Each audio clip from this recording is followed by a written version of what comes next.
Hello అండి, welcome back to my channel. ఈరోజు బియ్యం పిండితో వడియాలు చాలా ఈజీ అండ్ టేస్టీగా ఉంటాయి. ముందుగా ప్రాసెస్లోకి వెళ్ళిపోదాం. నేను హాఫ్ కప్పు సగ్గు బియ్యాన్ని నైటే నానబెట్టుకున్నానండి. చూడండి, చేత్తో నొక్కితే ఎలా విరిగిపోతుంది కదా. ఈ విధంగా ఉంటే తొందరగా ఉడికిపోతాయి. ఇప్పుడు ఒక గ్లాసు బియ్యం పిండిని తీసుకుని అందులో ఒక గ్లాస్ వాటర్ వేసుకుని ఉండలు లేకుండా బాగా కలుపుకోవాలి. మీరు ఏ గ్లాస్తో అయితే బియ్యం పిండి తీసుకున్నారో అదే గ్లాస్తో వాటర్ని కూడా తీసుకోవాలండి. ఇలా ఉండలు లేకుండా కలుపుకున్న తర్వాత సేమ్ అదే గ్లాస్తో ఇంకో గ్లాస్ వాటర్ వేయాలి. అంటే ఇక్కడ 2 గ్లాసులు వాటర్ యూజ్ చేసినట్టు. ఈ విధంగా ఉండలు లేకుండా బాగా కలుపుకోవాలి. వాటర్ని మాత్రం పక్కా మెసేజ్ చేసుకుని వేసుకోవాలి. తర్వాత స్టవ్ వెలిగించుకుని మందపాటి గిన్నె పెట్టుకున్నాక వాటర్ మెజర్మెంట్ చూడండి. 1 2 3 4 5 6. ముందు 2 గ్లాసులు వేసాము, ఇప్పుడు 6 గ్లాసులు వేసాం. మొత్తం టోటల్లీ 8 గ్లాసెస్ అండి. ఇందులో కొద్దిగా పచ్చిమిర్చి జీలకర్రను దంచుకుని వేసుకోవాలి. 1 స్పూన్ వేసుకోవాలి. తర్వాత సాల్ట్ వచ్చేసి చాలా తక్కువ వేసుకోండి, పించ్ ఆఫ్ సాల్ట్ వేసుకోండి. తర్వాత మళ్ళీ లాస్ట్లో కన్సిస్టెన్సీ చూసుకున్నాక అప్పుడు టేస్ట్ చూసుకుని అప్పుడు సాల్ట్ వేసుకోవాలి. ముందే వేసేసుకోవద్దు సాల్ట్ అనేది. వాటర్ మరిగినాక తర్వాత కలిపి పెట్టుకున్న బియ్యం పిండిని మరొకసారి బాగా కలిపి వేసుకోవాలి. అడుగంటుతుంది చూసుకుని బాగా కలుపుకొని వేసుకోవాలి. వేసుకున్నాక మరొకసారి బాగా కలుపుకుంటూ ఉండాలండి. ఉండలు అనేది కట్టకుండా చూసుకుంటూ ఉండాలి. ఇప్పుడు నానబెట్టుకున్న సగ్గు బియ్యాన్ని కూడా వేసుకుని బాగా కలుపుకోవాలి.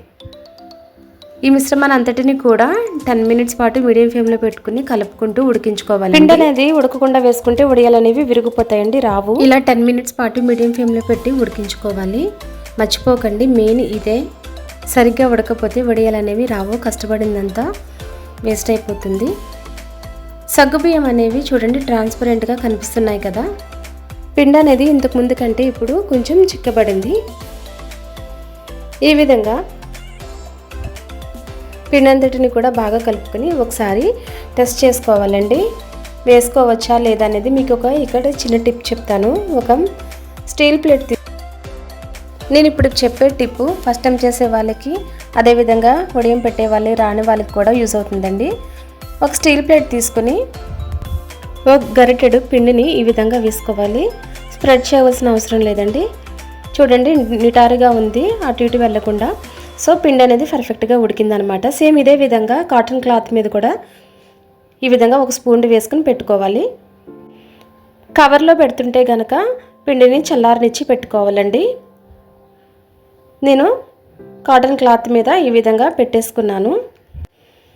ఒక్కొక్క స్పూన్ వేసుకుని స్ప్రెడ్ చేయవలసిన అవసరం లేదు. మొదటి రోజు ఈవినింగ్కి ఈ విధంగా ఉన్నాయి, రెండో రోజు పూర్తిగా ఎండిపోయినవి. ఇప్పుడు ఏ విధంగా తీయాలంటే క్లాత్ వెనక నుంచి వాటర్ని స్ప్రెడ్ చేసుకుంటే ఈ విధంగా నాని ఫ్రంట్ నుంచి తీసేసుకుంటే చక్కగా వచ్చేస్తాయండి. అన్నీ కూడా తీసేసుకుని 2-3 రోజుల పాటు ప్లేట్లో వేసుకుని ఎండబెట్టుకోవాలి. ఇవి సంవత్సరం పాటు నిల్వ ఉంటాయండి. 2 రోజులు ఎండలు ఎండేటప్పటికి చూడండి చాలా ట్రాన్స్పరెంట్గా ఉంటాయన్నమాట. ఆయిల్ అనేది బాగా హీట్ అయిన తర్వాత వేసుకుని వేయించుకుంటే చారులోకి, సాంబార్లోకి, పప్పుచారులోకి చాలా బాగుంటాయి. ఈ సగ్గుబియ్యం ఫ్లేవర్ కానీ ఈ పచ్చిమిర్చి ఫ్లేవర్ కానీ చాలా బాగుంటాయండి తినేటప్పుడు. సేమ్ ఇదే విధంగా ట్రై చేసి చూడండి, చాలా బాగా వస్తాయి, క్రిస్పీగా కూడా ఉంటాయి. Thanks for watching. Please subscribe my channel for more videos.